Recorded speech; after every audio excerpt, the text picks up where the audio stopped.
स्थानीय तह निर्वाचन अपडेट कहाँ भयो झडप सबै जानकारी आजको भिडियोमा।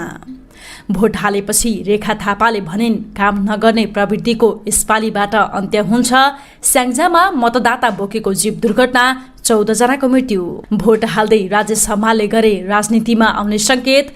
मतदान स्थलको भिडन्त भन्दै टेलिश्रृङ्खला उकुस मुकुसको स्क्रिनशट तस्बिर भाइरल। करिश्मा मानन्धर बालनको प्रशंसा गर्दै भोट केशव स्थापितलाई हालिन्। मतदान गर्न रौतहट पुगेका माधव नेपाललाई दुर्व्यवहार चोर भन्दै मतदाताले लगाए नारा। झोले कार्यकर्ता भएर राजनीतिमा प्रवेश गर्दिन दीपक राजगिरी। रौतहटमा स्थानीयको मतपेटिका बोकेर भागे। ओलीले भने देउवाले 9 गते चुनाव सार्ने प्रस्ताव पठाएका थिए तर मैले मानिन। दार्चुलामा कांग्रेस एमाले बीच झडप 5 राउन्ड हवाई फायर। उपत्यकामा मतदान सकिएपछि मात्र यातायातका साधन चल्न पाउने मतपत्र सार्वजनिक गरेको भन्दै निर्वाचन आयोगले बाबुराम भट्टराईलाई सोध्यो 24 घण्टे स्पष्टीकरण। रौतहटको गढीमाईमा झडप 15 जनाको टाउको फुट्यो। एमसीसी पास गरेर देश बेचेको भन्दै स्थानीयले मन्त्री ज्ञानेन्द्र बहादुर कार्कीलाई मतदान गर्न रोके। उत्तर कोरियामा कोभिड-19 संक्रमित 1 जनाको मृत्यु। नेपाल एयरलाइन्सले जेठ 2 गते गौतम बुद्ध विमानस्थलमा उडान गर्ने। देश निर्वाचनको उत्सवमा युवाहरूको पाइला रोजगारीका लागि विदेशतर्फ बिना पास चलाएका 258 वटा सवारी साधन नियन्त्रणमा। र युएईका राष्ट्रपति शेख खलिफको निधन लगायतका महत्त्वपूर्ण जानकारीहरू आजको भिडियोमा। दर्शकबिन नमस्कार, बिहानीको इन्फो खबरमा यहाँलाई स्वागत छ। म गंगा विश्वकर्मा। सदा जस्तै आज पनि देश विदेशका ताजा महत्त्वपूर्ण समाचारको साथमा हामी उपस्थित भइसकेका छौं। यो समाचारलाई अन्तिम समय हेरी आफ्ना मनमा लागेका कुराहरू निधक्कसँग कमेन्ट बक्समा लेखेर छाड्नुहोला। साथसाथै दर्शकबिन तपाईहरू कुन ठाउँबाट कुन देशबाट हाम्रो यो समाचारलाई हेर्दै हुनुहुन्छ कृपया त्यो पनि कमेन्ट गर्नुहोला। अब लागौं समाचारतर्फ। सुरुवातमा प्रसंग करिश्माको। अभिनेत्री करिश्मा मानन्धरले शीतल निवास अगाडि रहेको केन्द्रमा स्थानीय निकाय निर्वाचनका लागि मतदान गरेकी छिन्। भोट हाल्न उनी पति विनोद र छोरी कवितासँगै त्यहाँ पुगेकी थिइन्। स्थायी बसोबास ललितपुर गोदाबारीमा भए पनि करिश्माले काठमाडौँको लाम्जी पाटबाट मतदान गर्दै आएकी छिन्। आफूले काठमाडौँको मेयरमा एमाले उम्मेद्वार केशव स्थापित र उपमेयरकी उम्मेद्वार सुनिता ढङ्गोललाई मतदान गरेको बताएकी छिन्। म एमालेमा नभए पनि स्थापित जीलाई नै भोट हाल्थे। केही महिना अघि एमाले प्रवेश गरेकी नायिकाले भनिन् छोरी र विनोदजीलाई मैले यसमा हाल्नुस् भनेर भनिन। मेयरका स्वतन्त्र उम्मेद्वार बालेन शाहको प्रशंसा गर्दै करिश्माले उनी जो सहितको युवा भएको बताएकी छिन्। बालेन जस्तै युवा राजनीतिमा आउनुपर्ने बताउँदै करिश्माले युवालाई राजनीतिमा स्थान दिनुपर्ने पनि बताएकी छिन्। कला क्षेत्रका अन्य व्यक्तित्वले पनि अन्य दलबाट उम्मेदवारी दिएको तर्फ लक्षित गर्दै करिश्माले सबैको बाटो अलग भए पनि गन्तव्य एउटै भएको बताएकी छिन्। अब अर्को प्रसंग तस्बिर भाइरलको। स्थानीय निर्वाचनका लागि देशभर मतदान जारी रहँदा विभिन्न स्थानमा विवाद र मुठभेड भएका समाचारहरू पनि आइरहेका छन्। यसलाई लिएर सामाजिक सञ्जालमा कतिपय भ्रामक पोस्टहरू भाइरल भइरहेको पाइएको छ। उक्त तस्बिरमा साडी लगाएकी एक महिलाले पुरुषलाई जोरदार रूपमा फ्लाइङ किक हानेको देखिन्छ। रमा सिंहको यो पोस्टलाई 126 जनाले शेयर गरेका छन्। सबैले त्यसलाई सत्य घटना ठानेर पत्याएका पनि छन्। यो तस्बिर अरू पनि थुप्रै ग्रुप र पेजहरूमा शेयर भइरहेको छ। तर यो तस्बिरमा देखिएको दृश्य कुनै मतगणना स्थलको होइन, न त वास्तविक नै हो। खासमा उकुस मुकुस नाटक टेलिश्रृङ्खलाको 11औं भागबाट यो स्क्रिनशट लिएको हो।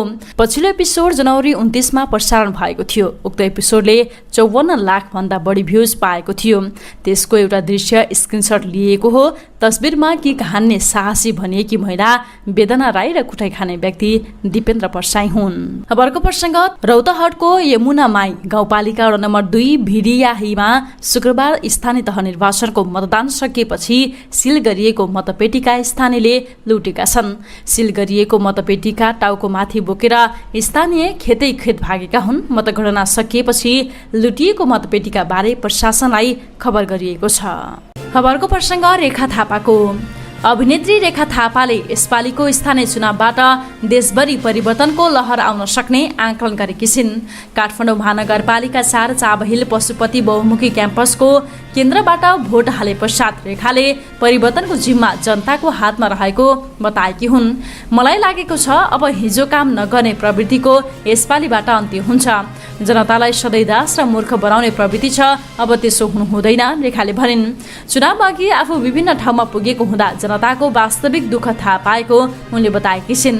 विभिन्न ठाउँमा पुगे, जनगुनासो पाएँ, अब जनता जागेका छन्। हामीले हिजो जुन दुःख पायौँ त्यो दुःख अब नागरिकलाई दिनु हुँदैन, उनले भनिन्। किनकि यो निर्वाचनले आगामी पुस्ताको भविष्य निर्धारण गर्दछ।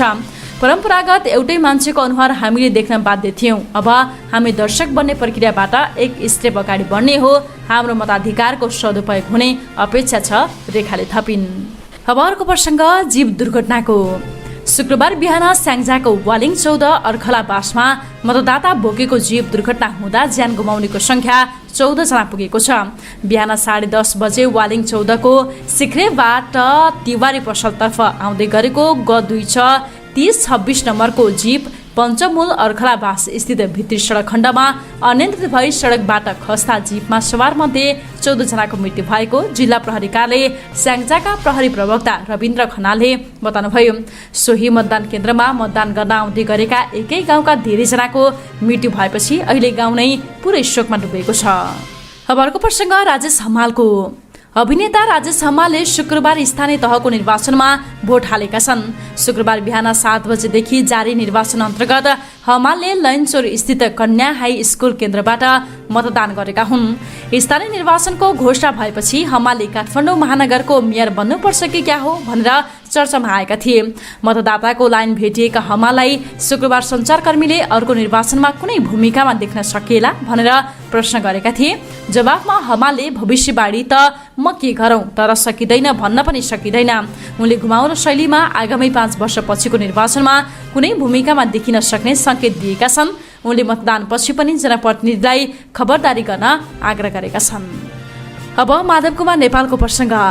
नेकपा एकीकृत समाजवादीका अध्यक्ष माधव कुमार नेपालमाथि दुर्व्यवहार भएको छ। रौतहटको गौ नगरपालिका 1 स्थित राम जानकी कन्या विद्यालयमा मतदान गर्न पुग्ने क्रममा मतदाताले दुर्व्यवहार गरेका हुन्।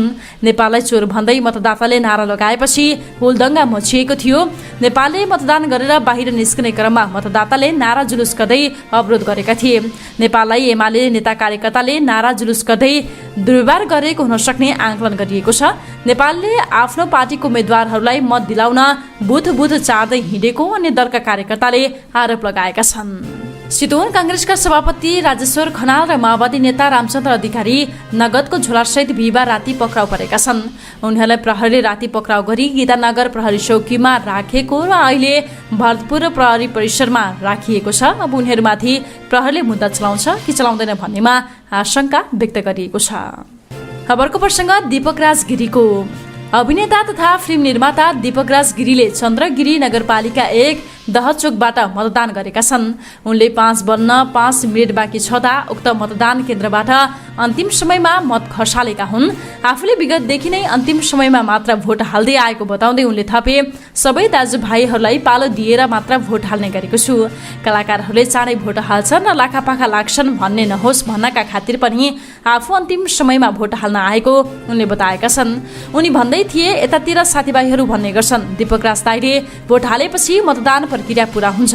यसै सिलसिलामा अभिनेता गिरी राजनीति र सिनेमाका विषयमा अनलाइन खबरसँग केही बेर गफिए। यसपालि कलाकार कर्मीहरू धमाधम राजनीतिमा प्रवेश गर्दै गर्दा उनी मौन रहे। किन? उनको जवाफ यस्तो थियो, म झोला बोकेर होइन, विचार बोकेर राजनीतिमा प्रवेश गर्नेछु। नेताको झोला बोकेर मान्छेहरू भेला गरिदिएर नेताका लागि प्लेटफर्म बनाएर म राजनीतिमा लाग्ने छैन। अब ज्ञानेन्द्र बहादुर कार्कीको प्रसङ्ग। सूचना तथा सञ्चार मन्त्री ज्ञानेन्द्र बहादुर कार्कीलाई स्थानीयले मतदान गर्न अवरोध गरेका छन्। बाराहा क्षेत्र नगरपालिकामा मतदान गर्न जाने क्रममा स्थानीयले उनलाई एमसीसी पास गरेर देश बेचेको भन्दै सडकमै रोकेका थिए। बाक्लो संख्यामा उपस्थिति रहेका स्थानीयहरूले एमसीसी चाहिँदैन, देश बेच्न पाइँदैन भन्दै चर्को स्वरमा नारा लगाएका थिए। मन्त्री ज्ञानेन्द्र बहादुर कार्कीले पटक पटक हात उठाएर सम्बोधन गर्न खोज्दा स्थानीयहरू झनै उग्र बनेका थिए। एमाले अध्यक्ष केपी शर्मा ओलीले प्रधानमन्त्री शेरबहादुर देउवाले आफूलाई केही दिन अघि मात्रै स्थानीय तहको निर्वाचन पछि धकेल्ने औपचारिक प्रस्ताव गरेको खुलासा गर्नु भएको छ। मतदान केन्द्रमा पुगेर भोट खसाइसकेपछि सञ्चारकर्मीसँग कुराकानी गर्दै उहाँले यस्तो खुलासा गर्नु भएको हो। अब नेपाल एयरलाइन्सको प्रसङ्ग। नेपाल एयरलाइन्सले गौतम बुद्ध अन्तर्राष्ट्रिय विमानस्थलमा जेठ 2 गते उडान गर्ने भएको छ। एयरलाइन्सले विमानस्थल परिवर्तन गर्न काठमाडौँ भैरहवा काठमाडौँ उडान गर्ने भएको हो। नेपाल एयरलाइन्सले न्यारो बडी A320 जहाज उडान गर्ने जानकारी दिएको छ। नेपाल एयरलाइन्सले बिहान 6 बजे काठमाडौँबाट भैरहवा र 8 बजे भैरहवाबाट काठमाडौँ आउने भएको छ। जेठ 2 गते प्रधानमन्त्री देउवाले गौतम बुद्ध विमानस्थल उद्घाटन गर्दैछन्। उक्त दिन जजिरा अहिले अन्तर्राष्ट्रिय उडान गर्दैछ। खबरको प्रसङ्ग काङ्ग्रेस एमाले बीच झडपको। दार्चुलाको शैलेश शिखर नगरपालिका 6 मा नेपाली कांग्रेस र नेकपा एमालेका कार्यकर्ता बीच मतदान केन्द्रमै झडप भएको छ। शैलेशी खबर 6 को पशुपति भवन माविको मतदान स्थलमा द्विपक्षीय झडप भएको हो। मतदाता बीच सामान्य विषयमा विवाद भएपछि झडपको स्थिति सिर्जना भएको जिल्ला प्रहरी कार्यालय दार्चुलाका डीएसपी प्रतीक विष्टले जानकारी दिनुभयो। उहाँका अनुसार झडपलाई नियन्त्रणमा लिन प्रहरीले 5 राउन्ड हवाई फायर गरेको छ। मतपेटिका र कर्मचारी सुरक्षित रहेको उनले बताएका छन्। झडप नियन्त्रणमा आएको छ भने मतदान रोकिएको थिएन। रौतहटको गढीमाई नगरपालिका 3 लक्ष्मीपुरमा मतदानको क्रममा झडप भएको छ।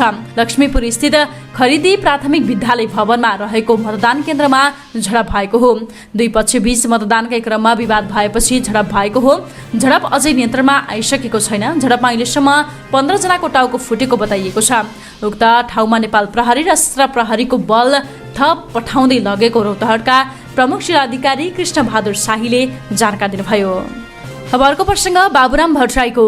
जनता समाजवादी पार्टी नेपालका संघीय परिषद अध्यक्ष तथा पूर्व प्रधानमन्त्री डाक्टर बाबुराम भट्टराईलाई निर्वाचन आयोगले 24 घण्टे स्पष्टीकरण सोधेको छ। भट्टराईले शुक्रबार स्थानीय तहको निर्वाचनमा मतदान गर्दा मत संकेत गरेको मतपत्र सार्वजनिक गरेपछि आयोगले उनलाई स्पष्टीकरण सोधेको हो। जनता समाजवादी पार्टी नेपालका संघीय परिषद अध्यक्ष बाबुराम भट्टराईले स्थानीय तह सदस्य निर्वाचनका लागि मतदान गर्ने क्रममा मत संकेत गरेको मतपत्र सार्वजनिक गर्नुभएको विषयप्रति आयोगको गम्भीर ध्यानाकर्षण भएको छ। आयोगद्वारा जारी विज्ञप्तिमा भनिएको छ। आयोगले विज्ञप्तिमा स्पष्ट जवाब 24 घण्टाभित्र नै पेश गर्न भनेको छ। निर्वाचन कसूर तथा सजाय ऐन 2073 को दफा 9 को उपदफा 2 बमोजिमको उक्त कसुरका सम्बन्धमा पत्र प्राप्त भएको समयले 24 घण्टाभित्र स्पष्ट जवाफ पेश गर्न पत्रचार गरेको छ। आयोगले विज्ञप्तिमा भनेको छ। ट्राफिक प्रहरीले काठमाडौँ उपत्यकामा 258 वटा सवारी साधन नियन्त्रणमा लिएको छ। स्थानीय तहको निर्वाचनको दिन सवारी साधन गुडाउने नियन्त्रणमा लिएको हो। ट्राफिक प्रहरी महाशाखाले काठमाडौँ उपत्यका लगायत देशैभरि हिजो अत्यावश्यक तथा पास लिएका सवारी साधन मात्र सञ्चालन भएको जानकारी दिएको छ। बिना पास चलाएका 258 वटा सवारी साधनलाई काठमाडौँ उपत्यकाका विभिन्न स्थानमा ट्राफिक प्रहरीले होल्ड गरेको थियो, जसमा 236 वटा 2 पाङ्ग्रे र 22 वटा 4 पाङ्ग्रे सवारी साधन रहेका छन्। अब केही अन्तर्राष्ट्रिय प्रसङ्ग। संयुक्त अरब UAE का राष्ट्रपति शेख खलीफा बिन जैद अल न्याहानको निधन भएको छ। 73 वर्षीय खलीफाको शुक्रबार निधन भएको UAE को राष्ट्रपति कार्यालयले बताएको हो। राष्ट्रपतिको निधनमा शुक्रबारदेखि 40 दिनसम्म राष्ट्रिय झण्डा आधा झुकाएर शोक मनाइने भएको छ। UAE का सबै सरकारी अड्डा तथा निजी क्षेत्रले 3 दिन कामकाज बन्द गर्नेछन्। पछिल्लो 18 वर्षदेखि UAE को नेतृत्व गरिरहेका राष्ट्रपति शेख खलीफा चौथो पटक सन् 2019 मा राष्ट्रपतिमा निर्वाचित भएका थिए। शेख खलीफाले सन् 2004 नोभेम्बर 3 मा पहिलो पटक संयुक्त अरब इमिरेट्सको राष्ट्रपति तथा आबुधाबीका शासकको रूपमा जिम्मेवारी सम्हालेका थिए। उत्तर कोरियामा एकजना कोभिड-19 संक्रमितको मृत्यु भएको शुक्रबार पुष्टि भएको छ। उत्तर कोरियाले आफ्नो पहिलो कोभिड-19 को मृत्युको पुष्टि गर्दै ज्वरो विस्फोटक रूपमा राष्ट्रव्यापी रूपमा फैलिएको र हजारौं मानिसहरू बिरामी भएपछि अलग्गै अलग्गै राखी उपचार भइरहेको बताएको छ। कोरोनाका एक संक्रमित भेटिएको सरकारी समाचार समिति Korean central news agency KCNA ले बिहिबार जानकारी दिएको थियो। यो समाचार समितिले यहाँ गएको 2 वर्षपछि पहिलो पटक एकजनामा यो संक्रमण पाइएको जानकारी दिएको हो। र अन्तिममा विदेशी युवा यस सम्बन्धी प्रसङ्ग।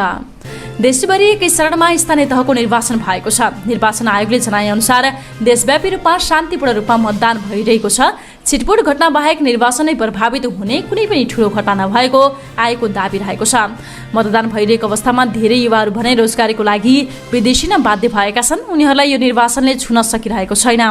घर परिवारको सुख र समृद्धिका लागि विदेशी नै उनीहरूको बाध्यता भनेको छ। आज पनि हामीले विदेशी नै युवाहरूको ठूलो संख्या त्रिभुवन अन्तर्राष्ट्रिय विमानस्थलमा देखेका थियौं। कैयौं युवा भने राजनीतिक दल र यसका नेतृत्वप्रति असन्तुष्टि सुनिए। तीमध्ये एक युवाले अहिलेका नेताहरूकै कारणले आफूहरू विदेशी न बाध्य भएको गुनासो पोखे। हवस् त दर्शकबिन, बिहानीको इन्फो खबर अहिलेका लागि यति नै। यदि हाम्रो च्यानललाई सब्स्क्राइब गर्नु भएको छैन भने सत्य तथ्य पूरा जानकारीका लागि सब्स्क्राइब गरी बेल आइकनलाई पनि क्लिक गरिदिनु होला। समाचार अन्तिम समय हेरिदिनु भएकोमा यहाँलाई धेरै धेरै धन्यवाद। यो समाचारलाई लाइक, कमेन्ट र साथीभाइलाई सेयर गर्न नबिर्सिनु होला। अहिलेका लागि भने म गंगा विश्वकर्मासँगै सम्पूर्ण टिमलाई बिदा दिनुहोस्। नमस्कार।